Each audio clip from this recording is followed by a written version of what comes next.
মুনু তুমি য'তে আছা ঘৰলৈ ঘূৰি আহা। মুনু তুমি য'তে আছে মোৰ ছোৱালীজনীৰ কাৰণে তুমি যেনে যেনে গুচি আহা। পত্নীক বিচাৰি এনেদৰে কাতৰ আহ্বান জনাইছে স্বামীয়ে। তুমি যেনে যেনে গুচি আহা, মোক বেলেগ নালাগে, তুমি য'তে থাকা সুখে থাকিবা। তুমি ঘৰখনলৈ গুচি আহা, মায়েও বৰ কষ্ট পাইছে, পাপায়েও অন্ততঃ ছোৱালীজনীৰ কাষলৈ আহা প্লিজ।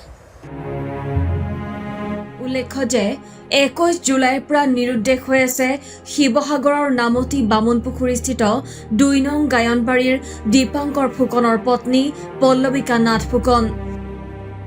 কাপোৰৰ ব্যৱসায়ৰ লগত জড়িত মহিলাগৰাকীয়ে কাপোৰ ক্ৰয় কৰাৰ বাবে যোৱা 21 জুলাইৰ দিনা সোণাৰীলৈ যোৱাৰ পাছৰে পৰা নিৰুদ্দেশ হৈ আছে। স্বামীয়ে পত্নীক বিচাৰি বিভিন্ন ঠাইত বিচাৰ খোচাৰ কৰিছে যদিও কোনো সম্ভেদ লাভ কৰা নাই। উপায়ন্তৰ হৈ নামতি আৰক্ষী থানাত নিৰুদ্দেশ সম্পৰ্কীয় এখন আবেদনো দাখিল কৰিছে। এগৰাকী কন্যা সন্তানৰ মাতৃ মহিলাগৰাকীৰ কোনো সন্ধান নোপোৱাত সংবাদ মাধ্যম যোগে এতিয়া ঘৰলৈ ঘূৰি আহিবলৈ আহ্বান জনাইছে। ইয়াৰ উপৰি কোনো ব্যক্তিয়ে যদি মহিলাগৰাকীৰ সন্ধান লাভ কৰে তেনেহলে 8638317998 নম্বৰত স্বামী দীপাংকৰ ফুকনৰ সৈতে যোগাযোগ কৰিবলৈ আহ্বান জনাইছে। নমস্কাৰ, মই দীপাংকৰ ফুকন। মোৰ পত্নী নিৰুদ্দেশ হৈ আছে আপোনাৰ অহা 21 জুলাইৰ পৰা। মই বহুত কষ্টত আছোঁ, মানে কি তেওঁ ফোনটো ছুইচ অফ হৈ আছে। তেওঁ কৰ্মসূত্ৰে কাপোৰৰ বিজনেছ কৰে, আপোনালোকে চবেই জানে, বজাৰত দেখে। কাপোৰ আনিম বুলি গ'ল, সাপে খাটি যাম বুলি ক'লে, মই ড্ৰপ কৰি থৈ গ'লোঁ নামতি আপোনাৰ ষ্টেণ্ডত। কিন্তু তাৰপিছৰ পৰা গৈ পিনি তেওঁ শিমলুগুৰি পাম বুলি ক'লে, পালোঁ বোলে। তাৰপিছত মাহীঘৰলৈ যাম বুলি ক'লে, তাৰপিছৰ পৰা নিৰুদ্দেশ হৈ আছে। মই আজি ইমান এতিয়া বিচাৰি গৈছে, তেওঁৰ নম্বৰটো ছুইচ অফ হৈ আছে।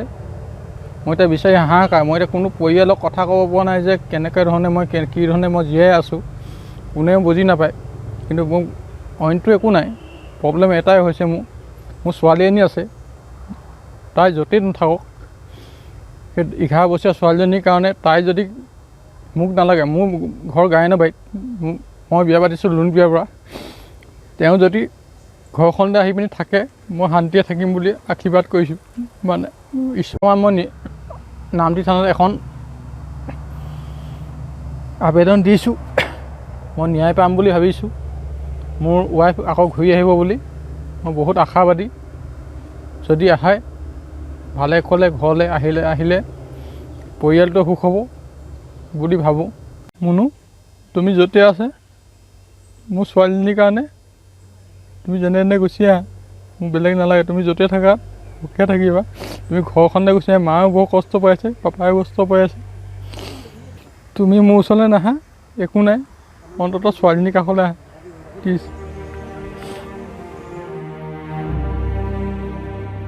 নিউজ ডেস্ক ৰিপৰ্ট, অসম স্পন্দন।